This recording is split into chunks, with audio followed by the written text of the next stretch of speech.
Hello everyone! In today's video, I'm going to show you how to fix GCash device developer options detected by app. So first up, what you need to do is to head to the settings on your device and then just scroll down and select developer options. Now make sure to toggle off the developer options switch.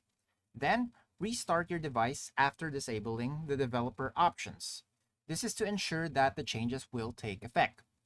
Then after that, head to Settings on your GCash, Apps, and then GCash. From there, select Storage and then tap Clear Cache and Clear Data. Then, you can go ahead and uninstall and reinstall GCash if the error persists. So just go ahead and reinstall it from the Google Play Store or Apple App Store.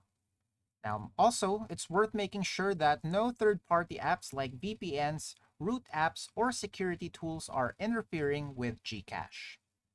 And that's it for today. Thanks for tuning in, and I'll see you next time.